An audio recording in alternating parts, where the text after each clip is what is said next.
Money Isn't Everything. I'm Mary Wisniewski, Cornerstone Advisors editor-at-large and host of the show that explores early-stage ideas that could, if not already, shake up financial services. On the show today is Joe Heck, who is the CEO of Zip in the U.S. He makes a strong case in defense of buy now, pay later, including its use in small ticket items.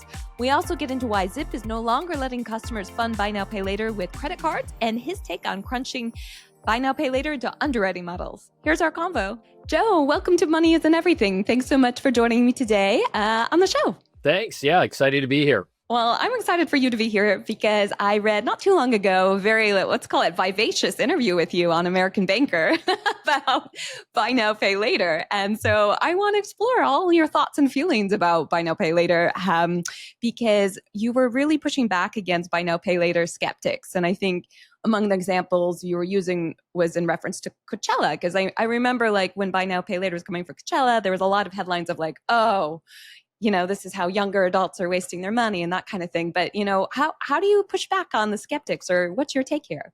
Yeah, look, thank you. And I feel like, you know, the world of financial services it's a loaded topic for, I would say, most people. If you have money, you know, I think that there's always pressure about what are you doing with it. When you don't have money, there's pressure on how do I survive? And I think ultimately, like, the system's built heavily on judgment, and it's judgment with really small amounts of information. If you think about any of our daily lives, like, we're optimizing across many, many different things that are impacting us as humans. And I think like the Coachella article is just kind of a good one because I think it conflates that BNPL is something other than a transactional credit, which, you know, we all wake up every day using credit cards or debit cards, and BNPL is another form of payment now that gives additional flexibility to the consumer. And I think wrapping it in and trying to make it something it isn't is kind of just, I would say, an uninformed position that, frankly, I had before coming here. Well, that's interesting. Yeah. So tell me a little bit your opinion before coming to Zip. I mean, what was your stance on it? And then actually, how did you, like, if you had that kind of anti-stance, how did you join the company, Joe? Yeah, look, you have good people in your life that you listen to. And I can remember somebody calling me and, you know, talking to me about the Zip job, and, you know, it sounded super interesting, but I had a bad taste in my mouth for what I thought BNPL was. And what I thought it was a way for, I mainly thought about it as almost reverse layaway, right? And I grew up in Flint, Michigan. Layaway was a part of our lives as a paycheck to paycheck family. And largely it was a way to secure something you needed or wanted. And then a payment system that worked that kind of outside the traditional credit system. My initial impression of BNPL, it was offering credit to people that shouldn't be using it. I mean, I'm going to use the word purposely, shouldn't, because that's a judgment call by me. That's inappropriate. And, you know, the more I dug into the data, the more I found that, like, look, traditional credit products just don't work for paycheck to paycheck consumers. And largely, those consumers are pretty frustrated with the financial system because it feels like, you know, an Indiana Jones movie full of booby traps, right? Like, if I make a mistake, you know, all my credit gets dried up, my FICO score suffers, and I end up in this, like, spiral. Even when I don't make a mistake, if I can end up in a revolving hell of an APR product like a credit card. And I think when you see those paycheck to paycheck consumers leaning into a product like this, it's really because it simplifies how it works. You know, it's a very simple fee structure that's transparent and easy to understand. But they also realize, which was my misperception, that they can't really get upside down. It's small dollar loans that are paid back very quickly over the course of, you know, 4 installment payments. And if they run into trouble, it's not like they can revolve that balance and have this ongoing liability.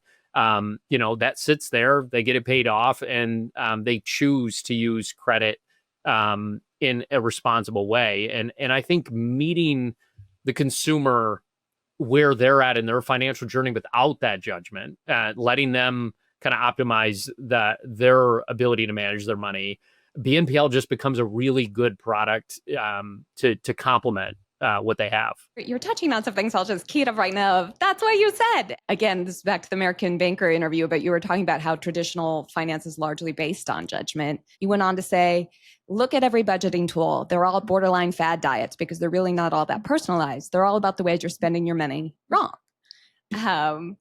Yes, that's a head nod. Yeah, well, and the relationship to like fad diets was fascinating to me because like you think of every, I mean, I've been around long enough to see a lot of diets come and go. You see, don't eat carbs, only eat carbs. Remember the like all eat bacon, like Atkins. I only eat nuts and berries that have fallen from the tree. They're extreme, which usually means they're unsustainable. It doesn't mean they're good or bad for you. Sometimes it can be, but to me, it's about building sustainability. And I'll use an example.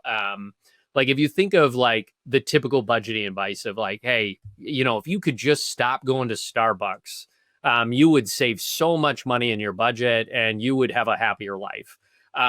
Like unpack that for a minute. If your happiest moment is going to Starbucks and talking to the barista, like my mother-in-law does, or meeting friends there, and it's part of your social, like cutting that out of your life is a really big deal, and sustaining that's an even bigger deal. And so when I think of like the budgeting advice that most people get, it's like, hey, how do you cut everything out financially that looks bad on a spreadsheet? But ultimately, like some of those things give you joy, some of them don't. And those are the easier ones to cut out. But I think like that personalization largely is lost in these digital tools because it's only getting a snapshot of some data. And I would say one of the things I'm really excited about is how AI can actually start to pull some of that personalization back in. I got my career started at a credit union. I was still in college as a loan officer. And, the number one thing that we were taught was look at the person across the table and look at the data, not one or the other. And I think like that's largely lost in digital transactions today. Well, tell me more about the AI. Like, how do you think it can like shape it up into a better experience for the consumer? Yeah. So I would say from a belief system standpoint, I think AI has an opportunity to just continue to automate mundane things that really limit us and eat our time as humans. So I'm excited about that piece.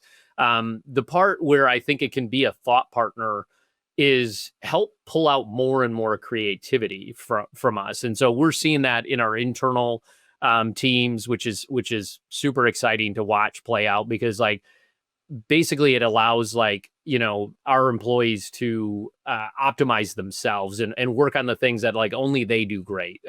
So I think thinking about it through that lens is how does it unlock my creativity versus how do I use it for creativity, I think is a really important piece. But I think how that should come up in potentially how we interact with our money is it can automate a lot of those mundane things. I think about my career in finance. I've been around for, almost 30 years now. And like, I still couldn't tell you when I need to refi my mortgage. Like I think I remember my rate. It's a good one. I think I remember my terms, but like, at what point do the points play a role? And when you think about those kinds of things, like to have somebody always on and looking to help you optimize the moments when they arise, I think there's a ton of opportunity. I think the transaction data is an area where the more like the ability to kind of see how your spend plays out, how it impacts your financial stability, and then ultimately can it nudge you at times to be like, hey, you told me a long time ago, Joe, that you don't like to spend money at, McDonald's. Like maybe we should pull back on that lever. Right. And I think like trying to understand and interact with AI in a way that like helps it work with you, I think is like that always on tool that can just really make you much more mindful with how you spend your money.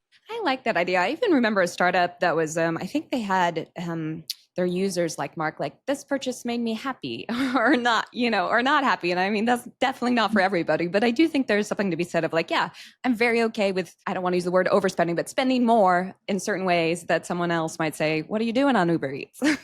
Like, Mary, that was the company I came from. okay, then yeah. Yeah. So Happy Money, long time ago, we had a behavioral science-based app that allowed you to rate your spend happy or sad. And the reason I would say like I give the founder Scott a ton of credit on being a real visionary on this front. The what was fascinating about that dialogue though is like it's simplified money. So I think of like my own family. Like I grew up in finance, I understand it. I build financial products that make sense to me, but ultimately they're not as simple. So when you think about something as simple as budgeting, like think of how simple the conversation becomes of like, hey, maximize happy spends, eliminate sad spends. That's it. Like, how do you feel about these things? And it's an oversimplification, but it allows you to not get so complex with a budget. And I, again, going back to diets, right? Like the more complex it is, the harder it is. If I could have to drive to Weight Watchers every 3 days for a weigh-in, like the sustainability factor goes down, right? So I really applaud that early work, and I think there's a ton of opportunity ahead because AI wasn't there then. Yeah, and it is interesting because I can't remember this. I think this happened from the UK, and it must have been like a challenger bank or something like that. But at the end of the year, they did like how there's like the recap of like your top songs that you can get from like a Spotify. They did it for purchases, but then it was like, oh, you got to be careful because maybe that's child support or so, you know what I mean? Like it's not like Yeah. happy holidays. Yeah. Yeah. There could be some weird stuff that shows up. Yeah, we would show like your top 10 sad spends and your top 10 happy spends. And in aggregate, like sad spends typically were fast food and like quick jolts of satisfaction and regret afterwards, which and then the happy spends were primarily experiential. And I think like none of that's really a surprise to anybody. But I do think like if you can be more mindful in the moment, that creates a lot of ability to like manage your money well. But I think the other thing it does is it puts the personalization in your own hands. You're not relying on some tax advisor or some financial advisor, constantly just scolding you. Like who's going to applaud you in the system today, right? And I think that's where there's opportunity. Well, I think that's so important because even like, I remember in the earliest days of Digit, which was one of the first, if not first, automated savings app. It started like as a text thing, but I remember like when you saved even like maybe $1 or something, well, it just moved your money, but it'd be like confetti or, like Scrooge McDuck jumping out of the cold thing. They had to back out of that because that was a copyright problem. But I'm like, oh, yeah, you can inject joy into if we call it a budgeting system, but yeah, it is that. So yeah, a company can do that. I think the really important piece though is like you almost have to throw a little bit of way. I mean, there's a loose framework for what works for people to bring joy to kind of managing stress associated with their money. But it's loose. And I think like starting with a loose playbook and not trying to overly categorize people into buckets and overly, just because like money is complicated because people's lives are complicated. And I'll use an example of BNPL that I think is a really stark one for me. Is like when I first got here, I saw the amount of spend that was happening on grocery. And my immediate reaction, being in finance for a long time, was, oh my, are these people overextended? And I had to take a step back and put it in my own like childhood. And I thought, when you think about what's really happening in paycheck to paycheck consumer, there's a very skinny margin you're operating with from like an operating cash flow week over week, month over month. So any unexpected expense can throw off all of your calculus, right? And so imagine this person gets a flat tire. The calculus they're going to go through, which we're blind to, and when I say we, the financial system, is they got a flat tire. They now need $400 to service that. But they have this grocery bill that they know they need to get groceries on. They might have 500 in their savings account. So what do? Well, we judge them that they've used credit for groceries. when they probably used cash for their tire. Now, we probably wouldn't have judged them had they used the credit for the tire and cash for groceries. Like, that's just not the right way to think about it. Like, they're optimizing in the moment and using credit to facilitate the working capital they need to just manage their day-to-day life. And I think that's where BNPL is really emerging and playing a role. Is we're meeting the people where they're at, and we're saying use it how you need to use it. Ultimately, like, we're here for you, and the payback behavior shows up. Like, we have over 98% of our loans get paid back in full. So it's not this stigma where it's buy now, never pay. Like, our customers appreciate the flexibility we provide, and I think that's where like, without the judgment is really causing an acceleration here. Joe, I'm glad you brought up the groceries because it also brings up, another controversial example that got everyone talking was like DoorDash. And it's just like, it's the overall journey. And I'm curious if you see like more heat is coming down on buy now, pay later because of like it being used for smaller Yeah. transactions. And I know you just sort of illuminated an example of like, you just Yeah. still can't judge it. But, yeah, talk to me about like how it is being used for smaller items now and how you Yeah. think about it. No, I love the question. Because like they took a ton of heat for what is it? Burrito now, never, or pay later. Yeah. And again, I got to enjoy but in reality, like, it's the system making a judgment that you shouldn't use credit on something.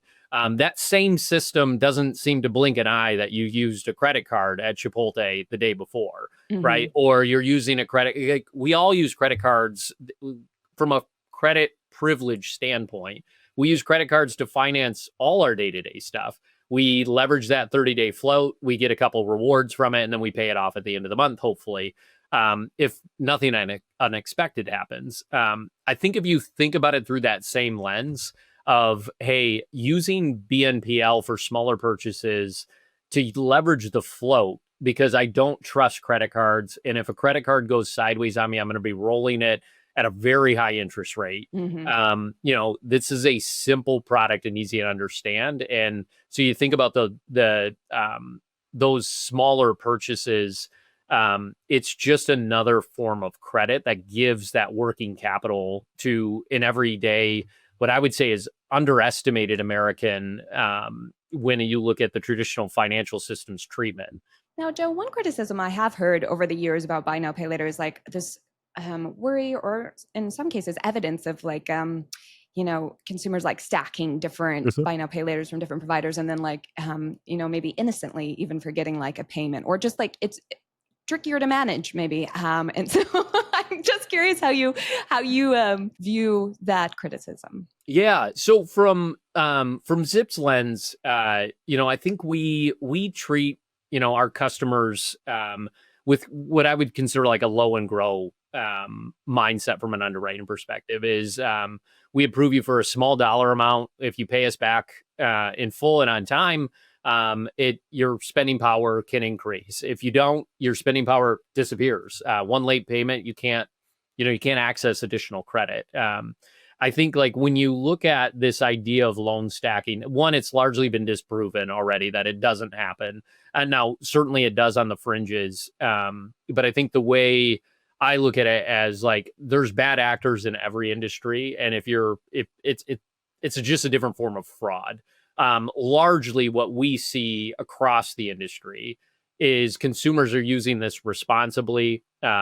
You look at the payback behavior on our asset compared to like a typical credit card, we outperform. And I think that comes back to, like, they know there's an inherent incentive alignment in the product to me, which is, if I underwrite their affordability appropriately, they're going to pay me back. If I don't, they lose access to credit as well. And so, like, we always stay in relative alignment, which I think keeps people on the right journey for the right reasons. But, like, I think that was largely a myth that started because the bureaus don't see the data. And I think that's, I think the way the traditional industry thinks about this is the bureau is a source of truth for all debt everywhere. And, like, this idea that this isn't on there, I think is really difficult for the traditional system to handle.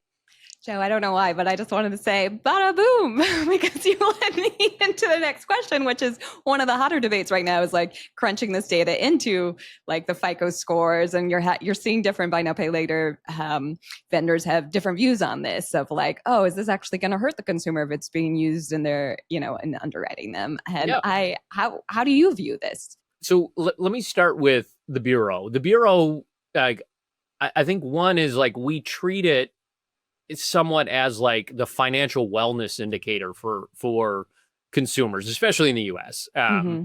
I don't view it that way. I think it is a debt management indicator, which is fine, but it's largely a longer duration debt management indicator of like how well somebody can pay back debt over time. And I think it's built that way. It's slow to react to new data, doesn't get cash flow data, doesn't have income data.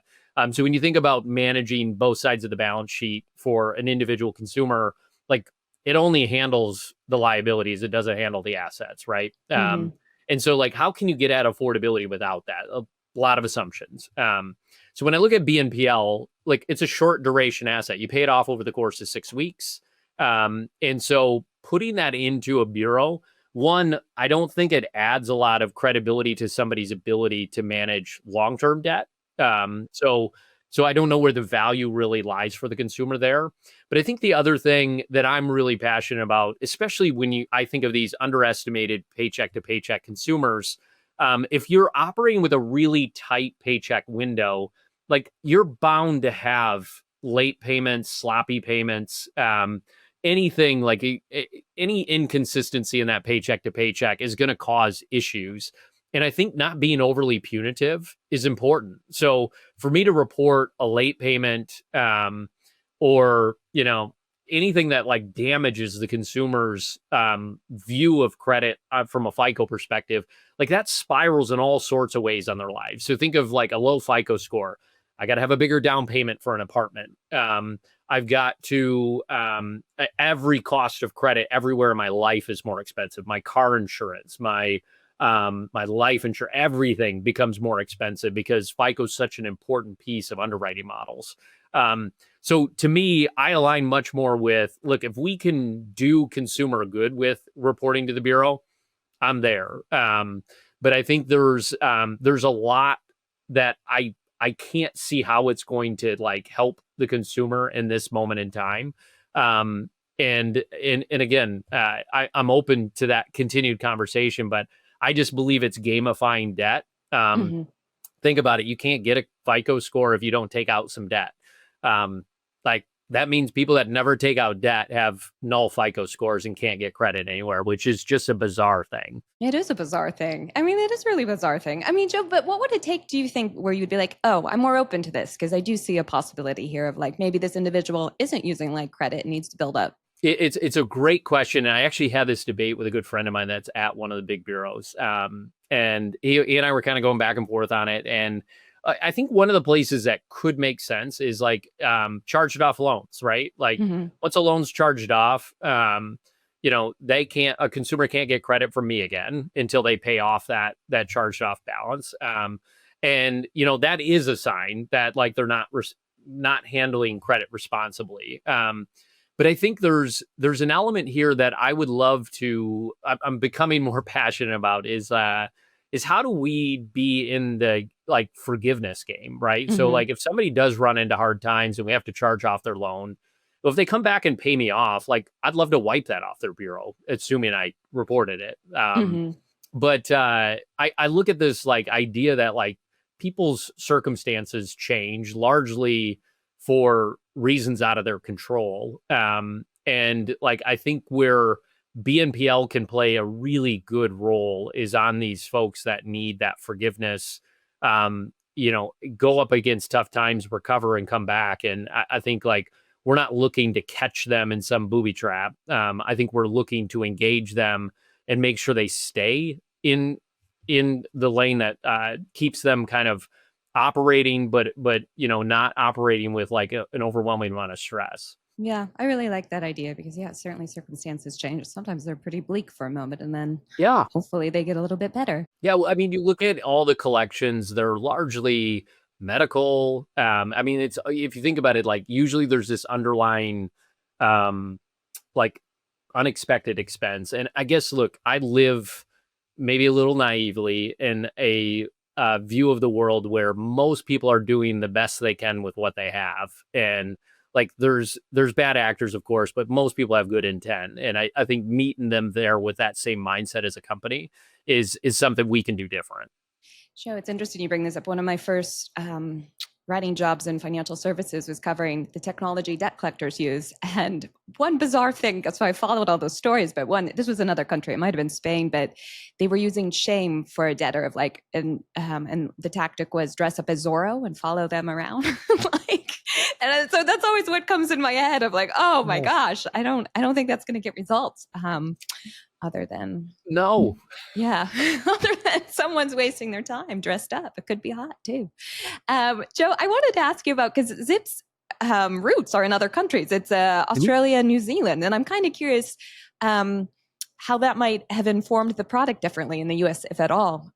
Just having a broader geographical reach. Yeah, look, so it feels like the birthplace of BNPL was probably Australia. I think Afterpay started there. Few others have. It's a super interesting. I'm actually headed there next week. Oh, cool. And I would say what's fascinating about kind of learning about this business and learning about its kind of origin story is, most countries aren't as addicted to consumer credit as the US is.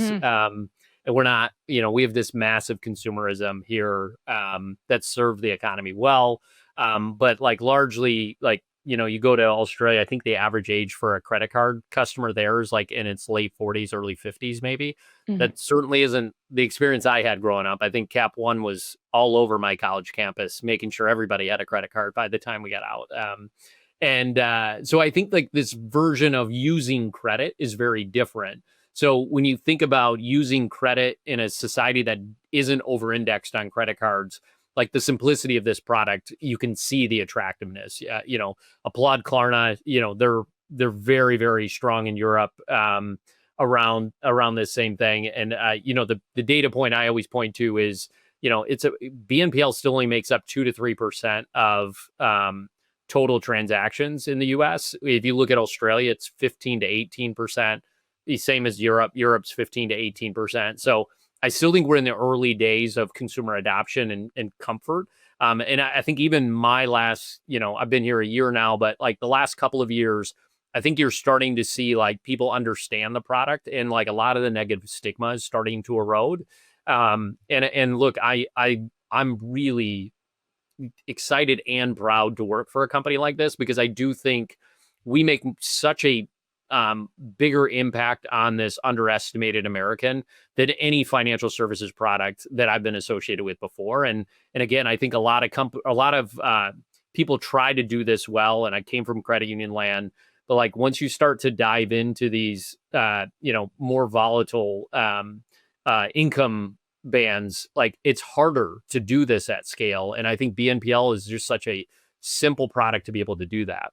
Joe, I'm just a couple more questions for you, but one is that I saw that Zip announced it was no longer letting customers fund buy now, pay later with credit cards. Right. Nope, that's a good one. I think the goal there, I think aligns with everything else we've been talking about today. Is like we don't want any perception even of credit funding credit, right? Because that does get into loan stacking.